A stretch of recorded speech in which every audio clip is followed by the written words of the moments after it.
नमस्कार दोस्तों। पंच परमेश्वर कहानी मानवीय संबंधों पर आधारित दो दोस्तों की कहानी है। एक का नाम जुम्मन शेख और दूसरा अलगू चौधरी। ये जो कहानी है इसका मेन सारांश ये है कि फैसला बिना भेदभाव वाला और न्यायप्रिय होना चाहिए। तो आइए कहानी की शुरुआत करते हैं। जुम्मन शेख और अलगू चौधरी में गाढ़ी मित्रता थी। साझे में खेती होती थी, कुछ लेन देन का भी साझा था। एक को दूसरे पर अटल विश्वास था। जुम्मन जब हज करने गए थे तब अपना घर अलगू को सौंप गए थे और अलगू जब कभी बाहर जाते तो जुम्मन पर अपना घर छोड़ देते थे। उनमें न खाना पाना का व्यवहार था, न धर्म कर्म का नाता, केवल विचार मिलते थे। मित्रता का मूल मंत्र भी यही है। इस मित्रता का जन्म उसी समय हुआ जब दोनों मित्र बालक ही थे और जुम्मन के पूज्य पिता जुमराती उन्हें शिक्षा प्रदान करते थे। अलगू ने गुरुजी की बहुत सेवा की थी, खूब प्याले धोए। उनका हुक्का एक क्षण के लिए भी विश्राम न लेने पाता था, क्योंकि प्रत्येक चिल्म अलगू को आध घंटे तक किताबों से अलग कर देती थी। अलगू के पिता पुराने विचारों के मनुष्य थे। उन्हें शिक्षा की अपेक्षा गुरु की सेवा शुश्रूषा पर अधिक विश्वास था। वह कहते थे कि विद्या पढ़ने से नहीं आती, जो कुछ होता है गुरु के आशीर्वाद से। बस गुरु की कृपा दृष्टि चाहिए। अतएव यदि अलगू पर जुमराती शेख के आशीर्वाद अथवा सत्संग का कुछ फल न हुआ तो ये मानकर संतोष कर लेना कि विद्या और पार्जन में मैंने यथाशक्ति कोई बात उठा नहीं रखी। विद्या उसके भाग्य में ही नहीं थी तो कैसे आती। मगर जुमराती शेख स्वयं आशीर्वाद के कायल न थे। उन्हें अपने सोटे पर अधिक भरोसा था और उसी सोटे के प्रताप से आसपास के गांवों में जुम्मन की पूजा होती थी। उनके लिखे हुए रहननामे या बेनामे पर कचहरी का मुहर्रिर भी कदम न उठा सकता था। हल्के का डाकिया, कांस्टेबल और तहसील का चपरासी सब उनकी कृपा की आकांक्षा रखते थे। अतएव अलगू का मान उनके धन के कारण था तो जुम्मन शेख अपनी अनमोल विद्या से ही सबके आदर पात्र बने थे। जुम्मन शेख की एक बूढ़ी खाला थी। खाला का मतलब मौसी। उसके पास बहुत थोड़ी सी मिल्कियत थी, परंतु उसके निकट संबंधियों में कोई न था। जुम्मन के लंबे चौड़े वादे करके वह मिल्कियत अपने नाम लिखवा ली थी। जब तक दान पात्र की रजिस्ट्री न हुई थी तब तक खाला जान का खूब आदर सत्कार किया गया। उन्हें खूब स्वादिष्ट पदार्थ खिलाए गए। हलवे पुलाव की वर्षा सी की गई, पर रजिस्ट्री की मोहर ने इन खातिरदारियों पर भी मानो मोहर लगा दी। जुम्मन की पत्नी करीमन रोटियों के साथ कड़वी बातों के खूब तेज तीखे सालन भी देने लगी। जुम्मन शेख भी निठुर हो गए। अब बेचारी खाला जान को प्राय नित्य ही ऐसी बातें सुननी पड़ती थी। बुढ़िया न जाने कब तक जिएगी। 2-3 बीघे ऊसर क्या दे दिया, मानो मोल ले लिया है। बगारी दाल के बिना रोटियां नहीं उतरती। जितना रुपया इसके पेट में झोंक चुके उतने से तो अब तक गांव मोल ले लेते। कुछ दिन खाला जान ने सुना और सहा, पर जब न सहा गया तब जुम्मन से शिकायत की। जुम्मन ने स्थानीय कर्मचारी गृह स्वामी के प्रबंध देना उचित न समझा। कुछ दिन तक और यूं ही रोध होकर काम चलता रहा। अंत में एक दिन खाला ने जुम्मन से कहा, बेटा तुम्हारे साथ मेरा निर्वाह न होगा, तुम मुझे रुपए दे दिया करो, मैं अपना खाना पका खा लूंगी। जुम्मन ने धृष्टता के साथ उत्तर दिया, रुपए क्या यहाँ फलते हैं? खाला ने नम्रता से कहा, मुझे कुछ रूखा सूखा चाहिए भी नहीं। जुम्मन ने गंभीर स्वर से जवाब दिया, तो को ये थोड़े ही समझा था कि तुम मौत से लड़कर आई हो। खाला बिगड़ गई। उन्होंने पंचायत करने की धमकी दी। जुम्मन हंसे। जिस तरह कोई शिकारी हिरन को जाली की तरफ जाते देख कर मन ही मन हंसता है, वह बोले, हाँ जरूर पंचायत करो, फैसला हो जाए। मुझे भी ये रात दिन की खटखट पसंद नहीं। पंचायत में किसकी जीत होगी, इस विषय में जुम्मन को कुछ भी संदेह न था। आसपास के गांव में ऐसा कौन है, उसके अनुग्रहों का ऋणी न हो ऐसा कौन था जो उसको शत्रु बनाने का साहस कर सके। किसमें इतना बल था जो उसका सामना कर सके। आसमान के फरिश्ते तो पंचायत करने आवेंगे ही नहीं। इसके बाद कई दिन तक बूढ़ी खाला हाथ में एक लकड़ी लिए आसपास के गांव में दौड़ती रही। कमर झुककर कमान हो गई थी। एक एक पग चलना दूभर था, मगर बात आ पड़ी थी। उसका निर्णय करना जरूरी था। बिरला ही कोई भला आदमी होगा जिसके सामने बुढ़िया के दुख के आंसू न बहे हों। किसी ने तो यूं ही ऊपर से मन से हूं हाँ करके टाल दिया, और किसी ने इस अन्याय पर जमाने को गालियां दी। कहाँ कब्र में पांव झटके हुए हैं, आज मरे कल दूसरा दिन, पर हवस नहीं मानती। अब तुम्हें क्या चाहिए? रोटी खाओ और अल्लाह का नाम लो। तुम्हें अब खेती बाड़ी से क्या काम है? कुछ ऐसे सज्जन भी थे जिन्हें हाथ से रस के रसा स्वादन का अच्छा अवसर मिला। झुकी हुई कमर, पोपला मुंह, सनके से बाल, इतनी सामग्री एकत्र हो तब हंसी क्यों न आवे। इसे न्यायप्रिय, दयालु, दीन वत्सल पुरुष बहुत कम थे जिन्होंने इस अबला के दुखड़े को गौर से सुना हो और उसको सांत्वना दी हो। चारों ओर से घूम घाम कर बेचारी अलगू चौधरी के पास आई, लाठी पटक दी और दम लेकर बोली, बेटा तुम भी दम भर के लिए मेरी पंचायत में चले आना। अलगू, मुझे बुलाकर क्या करोगी? कई गांव के आदमी तो आवेंगे ही। खाला, अपने विपद तो सबके आगे रो आई, अब न आने जाने का अख्तियार उनको है। अलगू, यूं आने को आ जाऊंगा मगर पंचायत में मुंह न खोलूंगा। खाला, क्यों बेटा? अलगू, अब इसका क्या जवाब दूं? अपनी खुशी, जुम्मन मेरा पुराना मित्र है, उससे बिगाड़ नहीं कर सकता। खाला, बेटा क्या बिगाड़ के डर से ईमान की बात न कहोगे? हमारे सोए हुए धर्म ज्ञान की सारी संपत्ति लुट जाए तो उसे खबर नहीं होता, परंतु ललकार सुनकर वह सचेत हो जाता है, फिर उसे कोई जीत नहीं सकता। अलगू इस सवाल का कोई जवाब न दे सका, और उसके हृदय में ये शब्द गूंज रहे थे, क्या बिगाड़ के डर से ईमान की बात न कहोगे? संध्या समय एक पेड़ के नीचे पंचायत बैठी। शेख जुम्मन पहले से ही फर्श बिछा रखा था। उन्होंने पान, इलायची, हुक्के, तंबाकू आदि का प्रबंध भी किया था। हाँ, वह स्वयं अलबत्ता अलगू चौधरी के साथ जरा दूर बैठे जब पंचायत में कोई आ जाता था तब दबे हुए सलाम से उनका स्वागत करते थे। जब सूर्य अस्त हो गया और चिड़ियों की कलरव युक्त पंचायत पेड़ों पर बैठी, तभी यहाँ भी पंचायत शुरू हुई।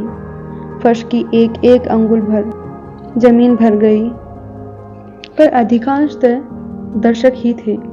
निमंत्रित महाशयों में से केवल वे ही लोग पधारे थे जिन्हें जुम्मन से अपनी कुछ कसर निकालनी थी। एक कोने में आग सुलग रही थी, नाई ताबड़तोड़ चिलम पी रहा था। यह निर्णय करना असंभव था कि सुलगते हुए उपलों से अधिक धुआं निकलता था या चिलम के दमों से। लड़के इधर उधर दौड़ रहे थे, कोई आपस में गाली गलौज करते और कोई रोते थे। चारों तरफ कोलाहल मच रहा था। गांव के कुत्ते इस जमाव को भोज समझकर झुंड के झुंड जमा हो गए थे। पंच लोग बैठ गए और बूढ़ी खाला ने उनसे विनती की, पंचों, आज 3 साल हुए मैंने अपनी सारी जायदाद अपने भांजे जुम्मन के नाम लिख दी थी। इसे आप लोग जानते ही होंगे। जुम्मन ने मुझे ताहयात रोटी कपड़ा देना कबूल किया था। साल भर तो मैंने इसके साथ रो धोकर काटा, पर अब रात दिन का रोना नहीं सहा जाता। मुझे न पेट की रोटी मिलती है न तन का कपड़ा। बेकस बेवा हूँ, कचहरी दरबार नहीं कर सकती। तुम्हारे सिवा और किसको अपना दुख सुनाऊं? तुम लोग जो राह निकाल दो उसी राह पर चलूं। अगर मुझ में कोई ऐब देखो तो मेरे मुंह पर थप्पड़ मारो। जुम्मन में बुराई देखो तो उसे समझाओ, क्यों एक बेकस की आह लेता है। मैं पंचों का हुक्म सिर माथे पर चढ़ाऊंगी। रामधन मिश्र, जिनके कई असामियों को जुम्मन ने अपने गांव में बसा लिया था, बोले, जुम्मन मियाँ, किसे पंच बदते हो? अभी से इसका निपटारा कर लो, फिर जो कुछ पंच कहेंगे वही मानना पड़ेगा। जुम्मन को इस समय सदस्यों में विशेषकर वे ही लोग दीख पड़े जिनसे किसी न किसी कारण उसका वैमनस्य था। जुम्मन बोला, पंचों का हुक्म अल्लाह का हुक्म है। खाला जान जिसे चाहे उसे बदे, मुझे कोई उज्र नहीं। खाला ने चिल्ला कर कहा, अरे अल्लाह के बंदे, पंचों का नाम क्यों नहीं बता देता, कुछ मुझे भी तो मालूम हो। जुम्मन ने क्रोध से कहा, इस वक्त मेरा मुंह न खुलवाओ, तुम्हारी बन पड़ी है, जिसे चाहो पंच बदो। खाला जान जुम्मन के आक्षेप को समझ गई। वह बोली, बेटा खुद से डरो, खुदा से डरो। पंच न किसी के दोस्त होते हैं, ना ही किसी के दुश्मन। कैसी बात करते हो, और तुम्हारा किसी पर विश्वास न हो तो जाने दो। अलगू चौधरी को तो मानते हो, लो मैं उन्हीं को सरपंच बदलती हूँ। जुम्मन शेख आनंद से फूल उठे, परंतु भावों को छिपाकर बोले, अलगू ही सही, मेरे लिए जैसे रामधन वैसे अलगू। अलगू इस झमेले में फंसना नहीं चाहते थे। वे कन्नी काटने लगे, बोले, खाला तुम जानती हो कि मेरी और जुम्मन से गाढ़ी दोस्ती है। खाला ने गंभीर स्वर में कहा, बेटा दोस्ती के लिए कोई अपना ईमान नहीं बेचता। पंच के दिल में खुदा बसता है। पंचों के मुंह से जो बात निकलती है वह खुदा की तरफ से निकलती है। अलगू चौधरी सरपंच हुए रामधन मिश्र और जुम्मन के दूसरे विरोधियों ने बुढ़िया को मनी मन कोसा। अलगू चौधरी बोले, शेख जुम्मन, हम और तुम पुराने दोस्त हैं। जब काम पड़ा तुमने हमारी मदद की है, और हम भी जो कुछ बन पड़ा तुम्हारी सेवा करते रहे हैं। मगर इस समय तुम और बूढ़ी खाला दोनों हमारी निगाह में बराबर हो। तुमको पंचों से जो कुछ अर्ज करनी हो करो। जुम्मन को पूरा विश्वास था कि अब बाजी मेरी है। अलगू ये सब दिखावे की बातें कर रहा है, अतएव शांत चित होकर बोले, पंचों 3 साल हुए खाला जान ने अपनी जायदाद मेरे नाम हिब्बा कर दी थी। मैंने उन्हें ताहयात खाना कपड़ा देना कबूल किया था। खुदा गवाह है, आज तक मैंने खाला जान को कोई तकलीफ नहीं दी। मैं उन्हें अपनी माँ के समान समझता हूँ। उनकी खिदमत करना मेरा फ़र्ज़ है। मगर औरतों में ज़रा अनबन रहती है, उसमें मेरा क्या बस है। खाला जान मुझसे माहवार खर्च अलग मांगती है। जायदाद जितनी है वह पंचों से छिपी नहीं है। उससे इतना मुनाफा नहीं होता है कि माहवार खर्च दे सकूं। इसके अलावा हिब्बा नामे में माहवार खर्च का कोई जिक्र नहीं तो मैं भूल कर भी इस झमेले में न पड़ता। बस मुझे यही कहना है, आइंदा पंचों का इख्तियार है, जो फैसला चाहे करे। अलगू चौधरी को हमेशा कचहरी से काम पड़ता था, अतएव वह पुराना कानूनी आदमी था। उसने जुम्मन से जिरह शुरू की। एक एक प्रश्न जुम्मन के हृदय पर हथौड़ी की चोट की तरह पड़ता था। रामधन मिश्र इस प्रश्नों से मुग्ध हुए जाते थे। जुम्मन चकित थे कि अलगू को क्या हो गया। अभी ये अलगू मेरे साथ बैठी हुआ कैसी कैसी बातें कर रहा था। इतनी ही देर में ऐसी काया पलट हो गई कि मेरी जड़ खोदने पर तुला हुआ है। न मालूम कब की कसर कब निकाल रहा है। क्या इतने दिनों की दोस्ती कुछ भी काम न आवेगी। जुम्मन शेख तो इसी संकल्प और विकल्प में पड़े हुए थे कि इतने में अलगू ने फैसला सुनाया। जुम्मन शेख, पंचों ने इस मामले पर विचार किया। उन्हें यह नीति संगत मालूम होता है कि खाला जान को माहवार खर्च दिया जाए। हमारा विचार है कि खाला की जायदाद से इतना मुनाफा अवश्य होता है कि माहवार खर्च दिया जा सके। बस यही हमारा फैसला है। अगर जुम्मन को खर्च देना मंजूर न हो तो हिब्बानामा रद्द समझा जाए। यह फैसला सुनते ही जुम्मन सन्नाटे में आ गया। जो अपना मित्र हो वह शत्रु का व्यवहार करे और गले पर छुरी फेरे, इसे समय के हेरफेर के सिवा और क्या कहे। जिस पर पूरा भरोसा था उसने समय पड़ने पर धोखा दिया। ऐसे ही अवसरों पर झूठे सच्चे मित्रों की परीक्षा की जाती है। यही कलयुग की दोस्ती है। अगर लोग ऐसे कपटी धोखेबाज न होते तो देश में आपत्तियों का प्रकोप क्यों होता। यह हैजा, प्लेग आदि व्याधियां दुष्कर्मों के ही दंड हैं। मगर रामधन मिश्र और अन्य पंच अलगू चौधरी की इस नीति प्रायणता को प्रशंसा जी खोलकर कर रहे थे। वे कहते थे, इसका नाम पंचायत है, दूध का दूध और पानी का पानी कर दिया।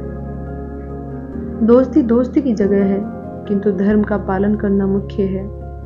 ऐसे ही सत्यवादियों के बल पर पृथ्वी ठहरी है, नहीं तो कब की रसातल को चली जाती। इस फैसले ने अलगू और जुम्मन की दोस्ती की जड़ हिला दी। अब वे साथ साथ बातें करते नहीं दिखाई देते। इतना पुराना मित्रता रूपी वृक्ष सत्य का एक झोंका भी न सह सका। सचमुच वह बालू की ही जमीन पर खड़ा था। उनमें अब शिष्टाचार का अधिक व्यवहार होने लगा। एक दूसरे की आवभगत ज्यादा करने लगा। वे मिलते जुलते थे, मगर उसी तरह जैसे तलवार से ढाल मिलती थी। जुम्मन के चित्त में मित्र की कुटिलता आठों पहर खटका करती थी। उसे हर घड़ी यही चिंता रहती थी कि किसी तरह बदला लेने का अवसर मिले। अच्छे कामों की सिद्धि में बड़ी देर लगती है, पर बुरे कामों की सिद्धि में ये बात नहीं होती। जुम्मन को भी बदला लेने का अवसर जल्द ही मिल गया। पिछले साल अलगू चौधरी बटेसर से बेलों की एक बहुत अच्छी गोई मोल लाए थे। बेल पचाही जाति के सुंदर बड़े बड़े सींगों वाले थे। महीनों तक आसपास के गांव के लोग दर्शन करते रहे। देवयोग से जुम्मन की पंचायत के 1 महीने बाद इस जोड़ी का एक बेल मर गया। जुम्मन ने दोस्तों से कहा, यह दगाबाजी की सजा है। इंसान सब्र भले ही कर जाए, पर खुदा नेक बद सब देखता है। अलगू को संदेह हुआ कि जुम्मन ने बेल को विष दिया है। चौधराई ने भी जुम्मन पर ही इस दुर्घटना का दोषारोपण किया। उसने कहा, जुम्मन ने कुछ कर करा दिया है। चौधराइन और करीमन में इस विषय पर एक दिन खूब ही वाद विवाद हुआ और दोनों देवियों ने शब्द बाहुल्य की नदी बहा दी। व्यंग्य, वक्तोक्ति, अन्योक्ति और उपमा आदि अलंकारों में बातें हुई। जुम्मन ने किसी तरह शांति स्थापित की। उन्होंने अपनी पत्नी को डांट डपट कर समझा दिया। वह उसे उस रणभूमि से हटा भी ले गए। उधर अलगू चौधरी ने समझाने बुझाने का काम अपने तर्कपूर्ण सोटे से लिया। अब अकेला बेल किस काम का? उसका जोड़ बहुत ढूंढा गया पर न मिला। निदान यह सलाह ठहरी कि इसे बेच डालना चाहिए। गांव में एक समझू साहू थे। वह इक्का गाड़ी हाँकते थे।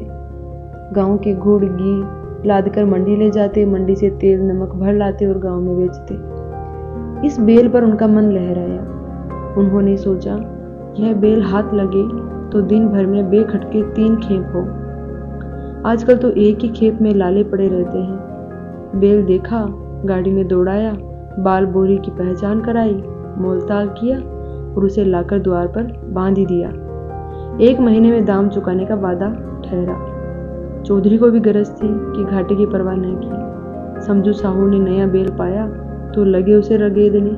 वह दिन में 3-3, 4-4 खेपे करने लगे। न चारे की फिक्र थी न पानी की, बस खेपों से काम था। मंडी ले गए, वहां कुछ सूखा भूसा सामने डाल दिया। बेचारा जानवर अभी दम भी न लेने पाया कि फिर जोत दिया। अलगू चौधरी के घर तो चैन की बंशी बजती थी। बेलराम छट्टे छमाहे कभी बहली में जोते जाते थे, खूब उछल कूदते और कोसों तक दौड़े चले जाते थे। वहां बेलराम का रातिब था। साफ पानी, दली हुई अरहर की दाल और भूसे के साथ खली। और यही नहीं, कभी कभी घी का स्वाद भी चखने को मिल जाता था। शाम सवेरे एक आदमी खरहरे करता, पहुंचता और सहलाता था। कहाँ वह सुख चैन, कहाँ ये 8 पहर की खपत। महीने भर ही में वह पिस्सा गया। इक्के का यह ज्वार देखते ही उसका लहू सूख जाता था। एक एक पग चलना दूभर था। हड्डियां निकल आई थी, पर था वह पानीदार मार की बर्दाश्त न थी। एक दिन चौथी खेप में शाहू जी ने दूना बोझ लाद दिया।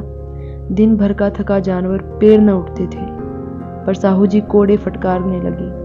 बस फिर क्या था, बेल कलेजा तोड़ का चला। कुछ दूर दौड़ा और चाहा कि जरा दम ले लूं, पर साहू जी को जल्द पहुंचने की फिक्र थी। अतएव उन्होंने कई कोड़े बड़ी निर्दयता से फटकारे। बेल ने एक बार फिर जोर लगाया, पर अब की बार शक्ति ने जवाब दे दिया। वह धरती पर गिर पड़ा और ऐसा गिरा कि फिर न उठा। साहू जी ने बहुत पीटा, टांग पकड़कर खींचा, नथनों में लकड़ी टूंस दी, पर कहीं मृतक भी उठ सकता है। तब साहू जी को कुछ शक हुआ। उन्होंने बेल को गौर से देखा, खोलकर अलग किया और सोचने लगे, गाड़ी कैसे घर पहुंचे। बहुत चीखे चिल्लाए, पर देहात का रास्ता बच्चों की आंख की तरह सांझ होते ही बंद हो जाता था। कोई नजर न आया। आसपास कोई गांव भी न था। मारे क्रोध के उन्होंने मरे हुए बेल पर और दुर्रे लगाए और कोसने लगे, अभागे तुझे मरना ही था तो घर पहुंचकर मरता, ससुरा बीच रास्ते में ही मर रहा। अब गाड़ी कौन खींचे। इस तरह साहू जी खूब जले भुने। कई बोरे गुड़ और कई पीपे घी उन्होंने बेचे थे। 200-250 रुपये कमर में बंधे थे। इसके सिवा गाड़ी पर कई बोरे नमक थे। अतएव छोड़कर भी न जा सकते थे। लाचार बेचारे गाड़ी पर ही लेट गए। वहीं रत जगह करने की ठान ली। चिलम पी, गाया, फिर हुक्का पिया। इस तरह साहू जी आधी रात तक नींद को बहलाते रहे। अपनी जान में तो वह जागते ही रहे, पर पो फटते ही जो नींद टूटी और कमर पर हाथ रखा तो थैली गायब। घबरा कर इधर उधर देखा, कहीं कनस तक तेल भी न डाला। अफसोस में बेचारे ने सिर पीट लिया और पछाड़ खाने लगा। प्रातःकाल रोते बिलखते घर पहुंचे। सहुआइन ने जब ये बुरी सुनावनी सुनी तब पहले तो रोई और फिर अलगू चौधरी को गालियां देने लगी। निगोड़े ने ऐसा कुलच्छनी बेल दिया कि जन्म भर की कमाई लुट गई। इस घटना को हुए कई महीने बीत गए। अलगू जब अपने बेल के दाम मांगते, जब साहू और सहुआइन दोनों ही झल्लाए हुए कुत्ते की तरह चढ़ बैठते और अंड बंड बकने लगते। वाह, यहाँ तो सारे जन्म की कमाई लुट गई, सत्यानाश हो गया, इन्हें दामों की पड़ी है। मुर्दा बेल दिया था, उस पर दाम मांगने चले हैं। आंखों में धूल झोंकती, सत्यानाशी बेल गले बांध दिया, हमें निरा पोंगा ही समझ लिया है। हम भी बनिया के बच्चे हैं, ऐसे बुद्धू कहीं और होंगे। पहले जाकर किसी गले में मुंह धोआओ, तब दाम लेना। न जी मानता हो तो हमारा बेल खोल के ले जाओ, महीना भर के बदले 2 महीना जोत लो, और क्या लोगे। चौधरी के अशुभ चिंतकों की कमी न थी। ऐसे अवसरों पर वे भी एकत्र हो जाते और साहू जी के बराने की पुष्टि करते, परंतु 150 रुपये इस तरह हाथ धो लेना आसान न था। एक बार वह भी गर्म पड़े और साहू जी बिगड़कर लाठी ढूंढने घर चले गए। अब सहुआइन ने मैदान लिया। प्रश्नोत्तर होते होते हाथापाई की नौबत आ पहुंची। सहुआइन ने घर में घुसकर किवाड़ बंद कर लिए। शोरगुल सुनकर गांव के भले मानस घर से निकाला। वह परामर्श देने लगे कि इस तरह से काम न चलेगा, पंचायत कर लो, कुछ तय हो जाए उसे स्वीकार कर लो। साहू जी राजी हो गए। अलगू ने भी हामी भर ली। पंचायत की तैयारियां होने लगी। दोनों पक्षों ने अपने अपने दल बनाने शुरू किए। इसके बाद तीसरे दिन उसी वृक्ष के नीचे पंचायत बैठी। वही संध्या का समय था। खेतों में कोए पंचायत कर रहे थे। विवादग्रस्त विषय यह था कि मटर की फलियों पर उनका कोई स्वत्व है या नहीं, और जब तक यह प्रश्न हल न हो जाए तब तक वे रखवाले की पुकार पर अपनी अप्रसन्नता प्रकट करना आवश्यकता समझते थे। पेड़ की डालियों पर बैठी शुक मंडली में वह प्रश्न छिड़ा हुआ था कि मनुष्यों को उन्हें वेसुरोवत कहने का क्या अधिकार है, जब उन्हें स्वयं अपने मित्रों से दिगा करने में भी कोई संकोच नहीं होता। पंचायत बैठ गई तो रामधन मिश्र ने कहा, अब देरी क्या है, पंचों का चुनाव हो जाना चाहिए। बोलो चौधरी, किस किस को पंच बदते हो। अलगू ने दीन भाव से कहा, समझू साहू ही चुन ले। समझू खड़े हुए और कड़क कर बोले, मेरी ओर से जुम्मन शेख। जुम्मन का नाम सुनते ही अलगू चौधरी का कलेजा धक धक करने लगा, मानो किसी ने अचानक थप्पड़ मार दिया हो। रामधन अलगू के मित्र थे, वह बात को ताड़ गए। पूछा, क्यों चौधरी, तुम्हें कोई उज्र तो नहीं। चौधरी ने निराश होकर कहा, नहीं, मुझे क्या उज्र होगा। अपने उत्तरदायित्व का ज्ञान बहुधा हमारे संकुचित व्यवहारों का सुधारक होता है। जब हम राह भूल भटक कर भटकने लगते हैं तब यही ज्ञान हमारा विश्वसनीय पथ प्रदर्शक बन जाता है। पत्र संपादक अपनी शांति कुटी में बैठा हुआ कितनी दृढ़ता और स्वतंत्रता के साथ अपनी प्रबल लेखनी से मंत्रिमंडल पर आक्रमण करता है, परंतु ऐसे अवसर आते हैं जब वह स्वयं मंत्रिमंडल में सम्मिलित होता है। मंडल के भवन में पग धरते ही उसकी लेखनी कितनी मर्मज्ञ, कितने विचारशील, कितने न्यायपरायण हो जाती है। इसका कारण उत्तरदायित्व का ज्ञान है। नवयुवक युवावस्था में कितना उद्दंड रहता है। माता पिता उसकी ओर से कितने चिंतित रहते हैं। वे उसे कुल कलंक समझते हैं, परंतु थोड़े ही समय में परिवार का बोझ सिर पर पड़ते ही वह अव्यवस्थित चित्त उन्मत्त युवक कितना धैर्यशील, कैसा शांत चित्त हो जाता है, उसका भी उत्तरदायित्व के ज्ञान का फल है। जुम्मन शेख के मन में भी सरपंच का उच्च स्थान ग्रहण करते ही अपनी जिम्मेदारी का भाव पैदा हुआ। उसने सोचा मैं इस वक्त न्याय और धर्म के सर्वोच्च आसन पर बैठा हूँ। मेरे मुंह से इस समय जो कुछ निकलेगा वह देववाणी के सदृश है, और देववाणी में मेरे मनोविकारों का कदापि समावेश न होना चाहिए। मुझे सत्य से जो भर भी टलना उचित नहीं है। पंचों ने दोनों पक्षों से सवाल जवाब करने शुरू किए। बहुत देर तक दोनों दल अपने अपने पक्ष का समर्थन करते रहे। इसे विषय में तो सब सहमत थे कि समझू को बेल का मूल्य देना चाहिए, परंतु वो महाशय इस कारण रियायत चाहते थे कि बेल के मर जाने से समझू को हानि हुई। उसके प्रतिकूल 2 सभ्य मूल्य के अतिरिक्त समझू को दंड भी चाहते थे, जिससे फिर किसी पशुओं के साथ ऐसी निर्दयता करने का साहस न हो। अंत में जुम्मन ने फैसला सुनाया। अलगू चौधरी और समझू साहू, पंचों ने तुम्हारे मामले पर अच्छी तरह विचार किया है। समझू को उचित है कि बेल का पूरा दाम दे। जिस वक्त उसने बेल लिया उसे कोई बीमारी न थी। अगर उसी समय दाम दे दिए जाते तो आज समझू उसे फेर लेने का आग्रह न करते।